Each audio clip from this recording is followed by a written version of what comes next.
Hello everyone, welcome to Nimisha smart cooking. ഇന്ന് ഞാൻ വന്നിരിക്കുന്നത് ആലു മട്ടർ പുലാവിൻ്റെ വീഡിയോ ആയിട്ടാണ് വന്നിരിക്കുന്നത്. ഇത് നമുക്കാണെങ്കിൽ ഡിന്നറിനോ അല്ലെങ്കിൽ ലഞ്ചിനാണെങ്കിൽ നമുക്ക് സെർവ് ചെയ്യാൻ പറ്റില്ല. അപ്പോൾ നമുക്ക് വീഡിയോയിലേക്ക് പോയാലോ.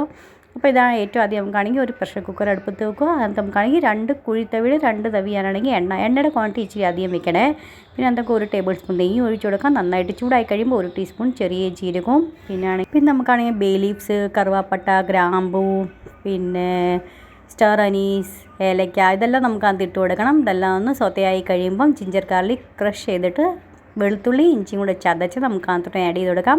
നന്നായിട്ട് ബ്രൗണിഷ് കളറായി കഴിയുമ്പോൾ 2 സവാള, 2-3 സവാളയുടെ ക്വാണ്ടിറ്റി ഇച്ചിരി അധികം വെക്കണേ. ചെറുതാണെങ്കിൽ ഒരു 3-4 വരെ എടുക്കണം. വലുതാണെങ്കിൽ 2 മതി. ഞാൻ 2 വലുത് എടുത്ത് വെക്കുന്നത് കേട്ടോ. അത് അപ്പോൾ നന്നായിട്ട് അത് ഇതുപോലെ സൊത്തയായി കഴിഞ്ഞ് കഴിയുമ്പോൾ നമുക്ക് ഒരു 5 പച്ചമുളക്, എരിവുള്ള പച്ചമുളക് ആഡ് ചെയ്തേക്കണം. ഒരു 5 ആഡ് ചെയ്തിട്ടുണ്ട്. 1 ടീസ്പൂൺ നമുക്ക് ഉപ്പും ഇട്ട് കൊടുക്കാം. സവാളയൊക്കെ പെട്ടെന്നൊന്ന് വഴണ്ടി കിട്ടാനായിട്ടാണ് നമ്മൾ ചെയ്യുന്നത്. ഇതുപോലെയൊക്കെ ഒരു ബ്രൗണിഷ് കളറായി കഴിയുമ്പോൾ നമുക്കതിനകത്ത് മസാല ആഡ് ചെയ്ത് കൊടുക്കാം. അതിന് മുന്നേ നമുക്ക് ഗ്യാസിൻ്റെ ഫ്ലെയിം ലോ ചെയ്ത് കൊടുക്കണം കേട്ടോ. മസാലയൊക്കെ കരിഞ്ഞ് പോകാതെ സൂക്ഷിക്കണേ. അപ്പോൾ 1/2 ടീസ്പൂൺ നമുക്കാണെങ്കിൽ മഞ്ഞൾപ്പൊടി ഇട്ട് കൊടുക്കാം. പിന്നെ 2 ടീസ്പൂൺ നമുക്ക് കശ്മീരി റെഡ് ചില്ലി പൗഡർ ഇട്ട് കൊടുക്കാം. 1 ടീസ്പൂൺ നമുക്ക് മല്ലിപ്പൊടി ഇട്ട് കൊടുക്കാം. നിങ്ങൾക്കാണെങ്കിൽ സ്പൈസി അധികം കഴിക്കാൻ താല്പര്യമുള്ളവരാണെങ്കിൽ 1 ടീസ്പൂൺ നമുക്ക് എരിവുള്ള മുളക് പൊടി, 1 ടീസ്പൂൺ നമുക്കാണെങ്കിൽ കശ്മീരി മുളക് പൊടിയും നമുക്ക് ഇട്ട് കൊടുക്കാം. അപ്പോൾ ഇതനുസരിച്ച് വേണേ മിക്സാക്കി കൊടുക്കാം. എന്നിട്ട് നന്നായിട്ടും സൊത്തയായി കഴിയുമ്പോൾ എണ്ണയൊക്കെ തെളിഞ്ഞ് വന്നു കഴിയുമ്പം ഒരു മീഡിയം സൈസിൽ 3 തക്കാളി അതിനകത്ത് ആഡ് ചെയ്ത് കൊടുത്തിട്ടുണ്ട്.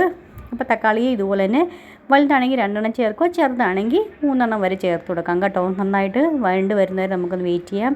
അതിനുശേഷം നമുക്ക് ഇതുപോലെ ഗ്രീൻ പീസൊക്കെ ഇതിവിടെ ഇപ്പം ഫ്രഷ് ആയിട്ട് കിട്ടുന്നുണ്ട് കേട്ടോ. അഥവാ നിങ്ങൾക്ക് ഇതുപോലെ ഫ്രഷ് ആയിട്ട് കിട്ടുന്നില്ലെങ്കിൽ ഉണക്ക ഗ്രീൻ പീസ് കിട്ടത്തില്ല. അത് നമുക്ക് രാത്രിയിലോ എപ്പോഴാണ് നമുക്ക് ഉണ്ടാക്കേണ്ടതെന്ന് വെച്ചാൽ അതനുസരിച്ച് രാത്രിയിലോ അല്ലെങ്കിൽ രാത്രിത്തേക്കാണെങ്കിൽ രാവിലെ കുതിർത്തി വെക്കുക. അപ്പോൾ രാത്രി നമുക്ക് യൂസ് ചെയ്യാൻ പറ്റും. 2 ഉരുളക്കിഴങ്ങ് ക്യൂബ്സാക്കി അതും മുറിച്ച് അതിനകത്ത് ഇട്ട് കൊടുത്തിട്ടുണ്ടായിരുന്നു. എന്നിട്ട് അത് നമുക്ക് നന്നായിട്ടൊന്ന് മിക്സാക്കി കൊടുക്കാം. ഇത് എപ്പോഴാണെങ്കിലും വെജിറ്റബിൾ നന്നായിട്ട് എണ്ണയ്ക്കകത്തൊന്ന് വഴറ്റി സോത്തേ ചെയ്ത് കൊടുക്കണം. എന്നാലേ കഴിക്കാനൊരു ടേസ്റ്റ് വരത്തുള്ളൂ. നമ്മൾ കൂട്ടാൻ വയ്ക്കുവാണെങ്കിലും പുലാവിനാണെങ്കിൽ എങ്ങനെയാണെങ്കിലും എണ്ണയ്ക്കകത്ത് എല്ലാ സാധനങ്ങളും ആദ്യം ഒന്ന് 2-3 മിനിറ്റത്തേക്കൊന്ന് വഴറ്റിയെടുക്കണം. ഇത് കണ്ടോ, എണ്ണയൊക്കെ തെളിഞ്ഞ് പാകത്തിനായി വന്നിട്ടുണ്ട്.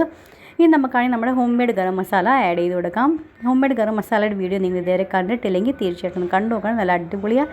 ഞാൻ ഇതിൻ്റെ വീഡിയോ നേരത്തെ അപ്ലോഡ് ചെയ്തിട്ടുണ്ട് കേട്ടോ. എൻ്റെ ചാനലിൽ കയറി നോക്കിയാൽ മതി.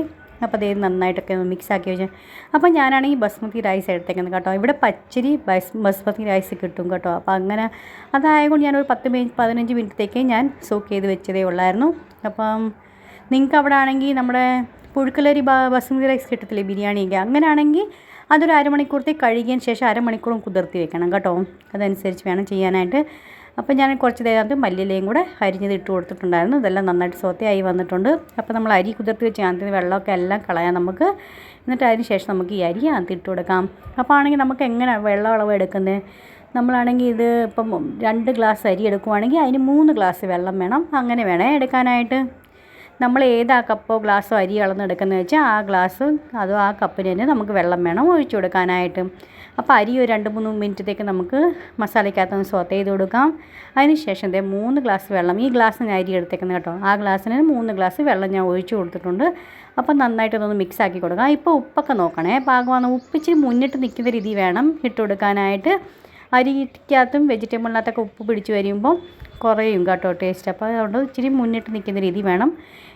ആദ്യം 1 ടീസ്പൂണല്ല നമ്മൾ ഇട്ട് കൊടുത്തുള്ളത്. അപ്പം ഞാൻ 1 ടീസ്പൂൺ കൂടെ അത് ഉപ്പിട്ട് കൊടുക്കുന്നുണ്ട്. നന്നായിട്ട് ഇത് ഇളക്കി അത് മിക്സാക്കി വെക്കാം. അതിന് ശേഷം ഹൈ ഫ്ലെയിമിൽ നമുക്ക് 2 വിസിൽ വരുന്നവരെ നമുക്കൊന്ന് വെയിറ്റ് ചെയ്യാം. 2 വിസിലായി കഴിയുമ്പം ഗ്യാസിൻ്റെ ഫ്ലെയിം ഓഫ് ചെയ്യുക. പിന്നെ അരമണിക്കൂറത്തേക്ക് നന്നായിട്ടൊന്ന് തണുത്ത് വരുന്നവരെ നമുക്കൊന്ന് വെയിറ്റ് ചെയ്യാം കേട്ടോ. പ്രഷറൊക്കെ പോയി വന്നു കഴിയുമ്പോഴേ തുറക്കാവുള്ളൂ. തിരുതി പിടിച്ചൊന്നും തുറക്കാൻ പാടില്ല, അല്ലെങ്കിൽ അരിയെല്ലാം പൊട്ടിപ്പോവാൻ ചാൻസ് കൂടുതലാണ് കേട്ടോ. എപ്പോഴാണെങ്കിൽ നമ്മൾ ഇതുപോലെ ഇളക്കുമ്പം സൈഡിൽ കൂടെ ഇളക്കാവുള്ളൂ. നടുക്കുന്ന ഇളക്കി കുഴച്ച് എടുക്കാൻ പാടില്ല, അരിയൊക്കെ പൊട്ടിപ്പോവും കേട്ടോ. അപ്പോൾ ഫ്രണ്ട്സ്, ഇന്നത്തെ വീഡിയോ ഇഷ്ടപ്പെടുവാണെങ്കിൽ ലൈക്ക് ചെയ്യുക, ഷെയർ ചെയ്യുക, സബ്സ്ക്രൈബ് ചെയ്യുക. നെക്സ്റ്റ് ഒരു വീഡിയോ ആയിട്ട് വീണ്ടും കാണാം. Bye friends.